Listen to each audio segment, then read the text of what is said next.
მოგესალმებით. პირველ რიგში მინდა მივესალმო ჩილოატლანტიკური ორგანიზაციის გენერალ მდივანს ანდრეს ფორბს რასმუსენს. ის არაერთხელ არის ნამყოფი საქართველოში.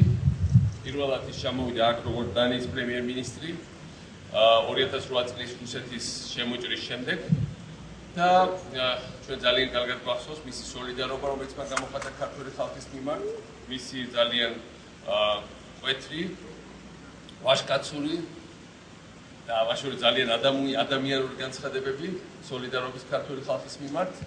შემდეგ როგორც ნატოს გენერალ მდივანმა მან არაერთხელ გამოხატა ძლიერი მხარდაჭერა ქართული დემოკრატიისადმი. ჩვენი მან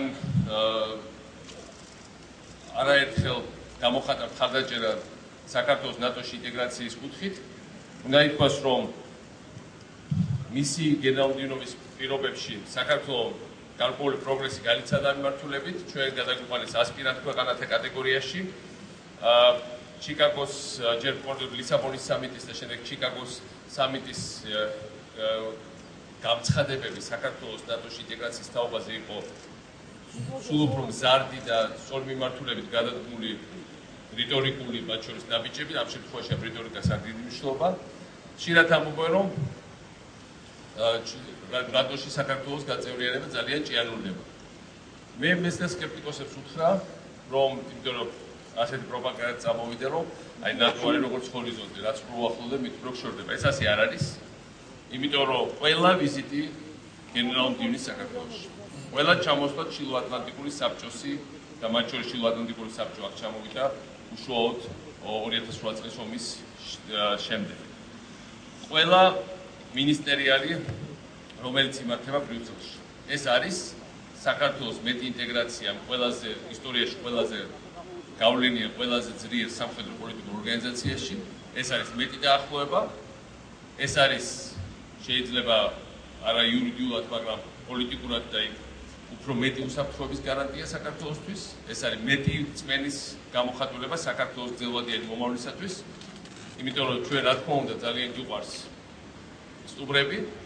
ძალიან გვიხარია ყოველთვის, როცა მათ შორის დღევანდელი გენერალ-მდივანი ჩამოდის საქართველოში, მაგრამ ჩვენ ყველამ კარგად ვიცით, რომ ისინი არ წარმოადგენენ აქ ტურისტულ ორგანიზაციას, რომელსაც უბრალოდ სიამოვნებს მოგზაურობა. ამიტომ მე უნდა იმ სკეპტიკოსებს ვთქვა, დიდი ამბავი ჩამოვიდნენ, წავიდნენ, გამოხატეს რაღაცა თქვეს. ეს არის ძალიან მნიშვნელოვანი. დემოკრატიულ სამყაროში სიტყვებს, განცხადებებს, ხარდაჭერას აქვს კონკრეტული ღირებულება, კონკრეტული ფასი, კონკრეტული გაგრძელება და ის, ვინც ამას არ აფასებს, უბრალოდ მოდის იმ დროიდან, როცა სიტყვები არაფერს არ ნიშნავდა და როცა მართლა ძველი ავტორიტარული სისტემა გვაცხოვრებდა სიცოცხლეში. ჩვენ, როცა ლაპარაკობთ დემოკრატიულ სამყაროზე ამ ორგანიზაციაზე, ეს ამ ორგანიზაციის ყველა განცხადება, ყველა წინგადადგმული ნაბიჯი, ყველა დეკლარაცია საქართველოს ატარებს ისტორიულად გადამწყვეტ მნიშვნელობას და ამ რეგიონისთვის. ჩვენ რა თქმა უნდა ასევე ვამაყობთ ჩვენი ჯარისკაცებს, რომელიც მონაწილეობენ აი ეს ოპერაციაში ავღანეთში. მეაჩნია, რომ ისინი წარმოადგენენ საქართველოს საუკეთესო შვილებს, საუკეთესო სახეს, ქართული სულის, ბერძოლის სულის და თავისუფლების მოყვარის სულის საუკეთესო გამოხატულებას. რა თქმა უნდა, ჩვენ ქეთს ვიხდით იმ ადამიანის ჩვენ ჯარისკაცების წინაშე, ქართველთა საუკეთესო შვილების წინაშე, ვის თავი გასცირეთ მრავალ ეთნიკური ჩვენი საზოგადოების წარმომადგენლების წინაშე საქართველოს მომავლისთვის. მაგრამ მინდა ვთქვა, რომ ჩვენი ისტორიული სიამაყე ყოველთვის იყო დიდი პროგრესული კოალიციების ნაწილად ყოფნა, საქართველოს გადარჩენა და მომავალი სწორედ ამაშია და ამ მიმართულებით ჩვენ რა თქმა უნდა, მე ვფიქრობ მოვიქცეთ სწორად, როდესაც შევედით ავღანეთის ოპერაციაში და შემდეგ გავზარდეთ ჩვენი მონაწილეობა იქ. ეს ასევე ემსახურება ძლიერი ქართული შეერაღებული ძალების შექმნას, რომელსაც ასევე საქართველოს აქვს გადამწყვეტი ისტორიული მნიშვნელობა. გენერალ-დივანთან ჩვენ განვიხილეთ საქართველოს შიდა პოლიტიკური საკითხები, თქვენიც მათ შორის ამ დილას მოხდა ძალიან ბევრი ძალიან საეჭვო და საკამათო ნაბიჯი გადაიდგა. ზოგადად ის საკითხები, რომელიც ეხება სამართლის უზენაესობას, ადამიანის უფლებებს და ქართულ დემოკრატიას, ჩვენ რა თქმა უნდა ამ საკითხებზეც ღიად და ძალიან გულწრფელად ვისაუბრეთ. მე ვფიქრობ, საქართველოს ეხლა არის ძალიან რთული მომენტი ამ თვალსაზრისით. საბოლოო ჯამში გრძელვადია და ჩვენი ქვეყანა გადავახავს ყველა სირთულეს. რა თქმა უნდა, ჩვენ გავხდებით ნატოს წევრები, რა თქმა უნდა, ჩვენ ჩამოყალიბდებით სრულფასოვან დემოკრატიად, თუმცა რა თქმა უნდა, ახლა ჩვენ გავდივართ ძალიან რთულ პერიოდს, ძალიან სერიოზულ პრობლემატურ საკითხები დადგა ჩვენ წინაშე. ეს არის ძირითადად ისეთაც სურდა, მე მინდა მივესალმო ბატონ გენერალ-მდივანს და შემდეგ ჩვენ გვექნება საშუალება თქვენ კითხვებს ვასრულოთ.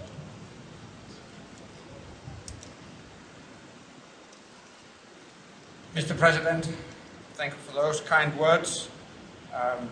It's always a pleasure to visit Georgia. Georgia is in so many ways a model partner for NATO. Ბატონ გენერალ-მდივანო, თქვენ სტუდენტებთან შეხვედრაზე ისაუბრეთ პოლიტიკური კონსენსუსების მნიშვნელობაზე დემოკრატიული ქვეყნის აღმშენებლობის პროცესში. თუმცა მთავრობის შეცვლის პირობებში ჩვენ მიხვდეთ ძალიან ბევრი დაკავებული მაღალჩინოსანი, მათ შორის ვანო მერაბიშვილი, ნაციონალური მოძრაობის გენერალური მდივანი. ამ ფაქტმა გამოიწვია ამერიკელი სენატორებისა და ევროპარლამენტარების ნაწილის შეშფოთება. თქვენ შეხვდით უკვე როგორც ოპოზიციის წარმომადგენლებს, შეხვდით ასევე პრემიერს, პარლამენტის თავმჯდომარეს, პრეზიდენტი თავად და ასევე ოპოზიციის სხვა ლიდერები საუბრობენ პოლიტიკურ დევნაზე. როგორია მთავრობის არგუმენტები, როგორი არგუმენტები მოისმინეთ თქვენ და მე მინდა გკითხოთ ზოგადად ახალი მთავრობის ეგრეთ წოდებული სამართლიანობის აღდგენის პოლიტიკის მნიშვნელობა კონტექსტში, რომელიც უკავშირდება დემოკრატიული სახელმწიფოს მშენებლობას საქართველოში და ასევე საქართველოს გაწევრიანებას ნატოში.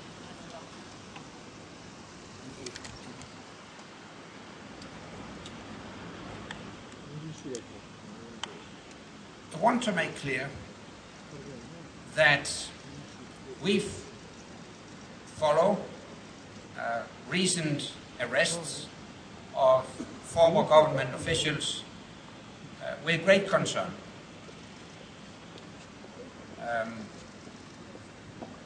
I have, in my conversation with representatives of the government, stressed that we expect Georgian authorities and Georgian courts to fully respect the fundamental principles of the rule of law and ensure people due process.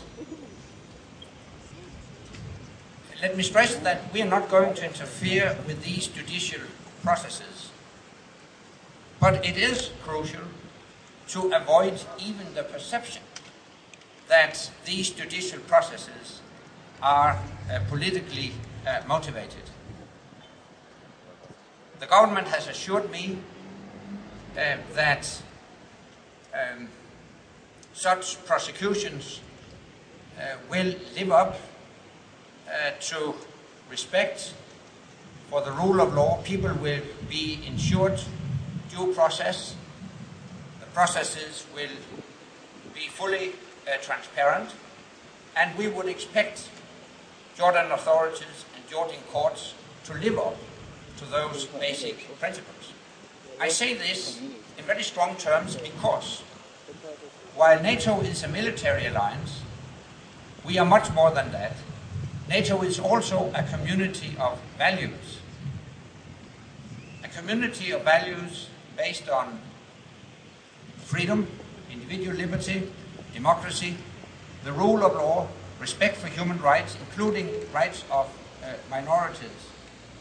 And for aspiring countries, it is absolutely crucial to fully live up to and respect these principles. Thank you, Mr. Secretary General. მე უბრალოდ ორი სიტყვა გეტყვით. თქვენ მოისმინეთ განცხადება, რომ ის გამოხატავს დიდ შეშფოთებას იმ პროცესებით, რომელზეც თქვენ ლაპარაკობთ. რამდენიმე დღის წინ ლუქსემბურგში გაიმართა ევროკავშირის მინისტრთა საბჭოს სხდომა, საგარეო მინისტრთა საბჭოს სხდომა, ეს არის აღმასრულებელი ორგანო ევროკავშირის, რომელიც იღებს გადაწყვეტილებებს ევროკავშირისში სხვა ქვეყნების ინტეგრაციას დაკავშირებით. იქ განიხილეს საქართველოს საკითხი და თქვენ ნახეთ საჯარო განცხადებები საგარეო საქმეთა მინისტრების, სადაც ისინი ვაფრთხილებენ, რომ საქართველო და უკრაინა ამ შემთხვევაში ესე ითქვა, ის ორი ქვეყანა, რომელიც არის პრობლემატური. მე მინდა შეგახსენოთ, ზუსტად იგივე მინისტრები 2 წლის წინ იძახოდნენ, რომ საქართველო არის მოწინავე ქვეყანა ევროკავშირში ინტეგრაციის კუთხით. მოწინავე. და დღეს 2 წლის თავზე რაუბედურება გავაკეთეთ ესეთი, რომ ჩვენ ჩამოვჭით ხუთოსნებიდან ოროსნებში. თუ ეხლა ათოსნები არიან, ათოსნებიდან ერთოსნებში მიაქვს. როგორ მოვახერხეთ ეს? რას დაედგავსა ჩვენი საგარეო პოლიტიკა? ჩვენ ვიყავით მოწინავე, ყველგან გვაქებდნენ, დაეამას სიცრუით ცხოვრება უწოდოს ვინმე რომ გვაქებდნენ და ცაში ავყავდით და ვიყავით მოდელური ქვეყანა, სანიმუშო ქვეყანა და ეხლა დაფაზე ვყავართ გამოკრო, როგორც ერთ-ერთი ყველაზე პრობლემატური ქვეყანა ევროპული ინტეგრაციის ფასადist. მე ვფიქრობ, ეს უნდა იყოს ყველა პოლიტიკური ძალის შეშფოთების წყარო. ჩვენ აქ ამ შემთხვევაში ნიშას არავის არ უგებთ, რომ ვის უნდა საკუთარ თავს ხო ვერ მოუგებთ ნიშას. მე მაჩვენე რომ მთავრობამაც, პრეზიდენტის ინსტიტუტმაც, ადგილობრივ მმართველობამაც, ყველა პოლიტიკურ პარტიამ უნდა იმუშაოს იმისათვის, რომ საქართველო გამოვიდეს ამ სახიფათო ზოლიდან, იმიტომ რომ თუ ევროკავშირის მინისტრებმა თქვეს, რომ საქართველოს ინტეგრაცია შეჩერდეს, ეს არის მრავალწლიანი საქართველოს დახევა და გლის ხახაში გადაგდება. ეს არ შეიძლება ვინმეს უხაროდეს, არ შეიძლება ჩვენ რომელმეს მოგწოდდეს ჩვენი ქვეყნის რეგრესია. ამიტომ აქ პოლიტიკური ხაზები არ უნდა იყოს გაყიდული. ჩვენ ყველა უნდა დავფიქრდეთ, რომ გვაფრთხილებენ და ჩვენ არა ვართ საბავშვო ბაღში, სადაც პედაგოგი ყურს აუწევს ბავშვს და გაივლის და მეორე წუთში ეს ყველაფერი ყველას ავიწყდება. განცხადებებს, ამ ტიპის განცხადებებს აქვს დიდი მნიშვნელობა. ამიტომ მიმაჩნია, რომ ჩვენთვის ეს ყველაფერი ნიშნად საფრთხეა და მოსასმენია. დღესდღეაც თქვენ იცით, რომ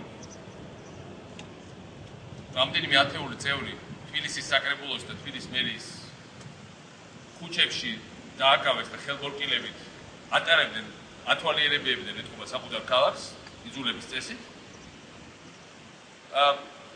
მე მინდა თქვა, რომ თავისუფლების იდეა ეს არის ბევრად მეტი, ვიდრე და საერთოდ დემოკრატიის იდეა, ვიდრე მე დიდი მადლობა მინდა გენერალ დილას იმისაც, რომ დილას შემახო სტუდენტებთან შეხვედრას და მიწოდა რაღაც დემოკრატიის რაღაც წვლის გამო, რომელიც ჩემპიონებაზე ბევრად მეტია დემოკრატია. დემოკრატია ეს არის არ არის სააკაშვილი, ეს არ არის რომელიმე ცალკეულ იდეა. თავისუფლება არ არის სააკაშვილი, რომელიც აღშენებობა არ არის სააკაშვილი და რომელიმე ცალკეულ იდეა. ის ხალხი, ვისაც აი მაგალითად დათო ნინიძე სიტყვაზე, მაგალითად და ბევრი იყო ასე. დათო ნინიძე ხედავდა და აი ეს არის კაცი, რომლის წესიერებაში ის კი არა რომ მეჭვერ მიყარებ, მე არ ვიცნობ ადამიანს, რომელიც არის უფრო წესიერი და დათო ნინიძე. მართლა არ ვიცნობ.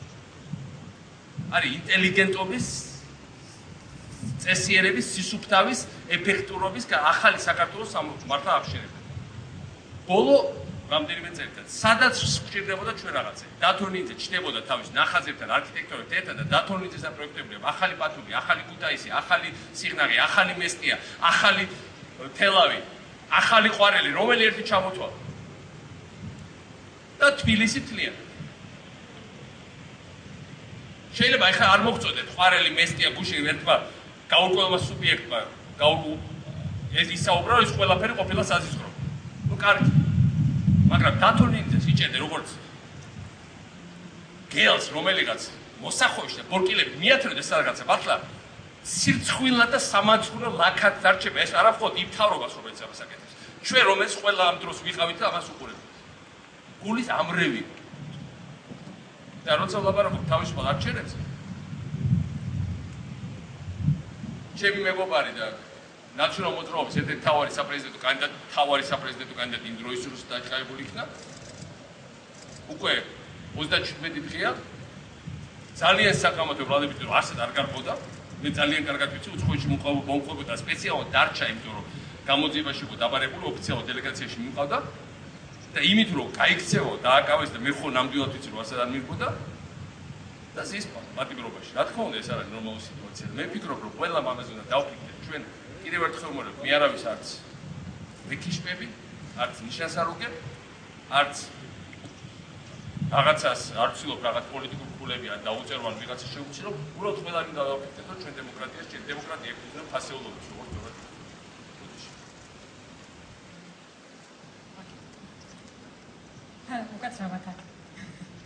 Helena Bedwell, Bloomberg News. Mr. Secretary General, yes, it's not a secret that Georgia's success indicators are higher than any other the country that are actually already members of NATO. And I'm talking about like successful reforms in judiciary, reforms about corruption, military, as well as elections. Still, Georgia is asked repeatedly higher and higher standards to qualify in order to be a NATO member. Basically, the question is that do we have to expect any more milestones to overcome, more tests, or are we doing enough, or is it basically is the list complete, basically? And Mr. President, Mr. Secretary General said that coming elections are another milestone for Georgia. What are you going to do after these elections to make sure that Georgia's chosen path continues? Thank you.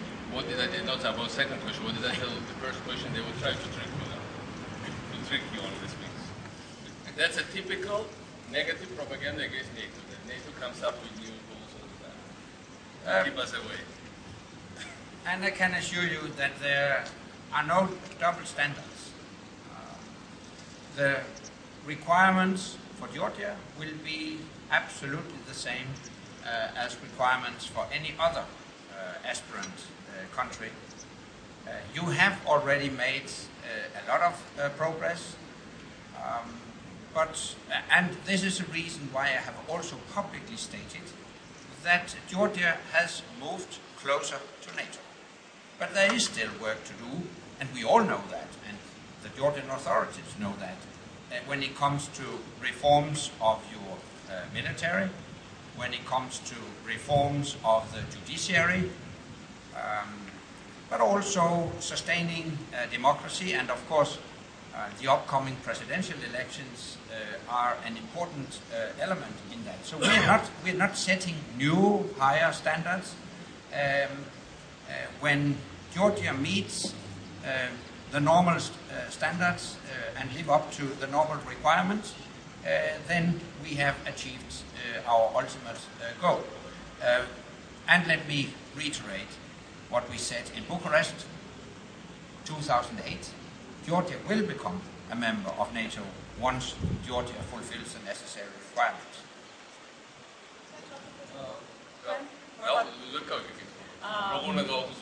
Yeah, after the elections, when you're no longer president, what are your plans? What are you going to do to make sure that Georgia stays on the chosen path? Well, not that I've deliberated too much about it. I know that Secretary General's term is also expiring, so he's also thinking what he will do one day after that. Maybe we'll sit all of us together and make up our mind together, but that's just kidding. But in a way, I want to stay not just in politics, but to stay something I would like to focus on bringing up the standards of political awareness and education. That's something that really bothers me. I think one of the main reasons why some of the things come here is from the absence of basic knowledge and basic standards of what it means. And from that point of view, I will do my best to also be on this instructive educational value-based side of politics rather than just purely like current politics. And I don't know how to do it yet, but that's one of the things that I generally think that one of the main problems we have today, also in my country, is a lot of lack of education, absence of basic consensus of what the political values are. Not that this exists anywhere in the world, but at least some basic. So we'd like to work on that. Dimitri Avaliani, Tabula, Mr. Secretary General, the members of the ruling coalition are insisting that UNM former party should cease to exist, and that this party should be sent to political oblivion. Political rhetoric is often linked to the arrest of former officials. What is your take on that in the context of the importance of political cohabitation? Well, I think I've been a politician for many, many years myself, and I think, honestly speaking, sometimes I have also expressed the wish that this or that party might disappear from Earth. But of course, in reality, it's for the voters to decide. This is actually the essence of being a mature democracy, that judicial processes and the courtrooms should not replace Parliament and should not replace the will of the people. It is for the people to decide which political parties should be represented in the Parliament. It is for the people to decide who should form government and who should be moved to opposition. So that's my answer to that. It's also about political culture. It's important to realize that true democracy is much more than just majority rule. A true democracy is also about respect for minorities, including political minorities, including the opposition. True democracy is also about dialogue and cohabitation. You see, what did I tell you? That's the kind of things I want to spread as a message and replicate. So we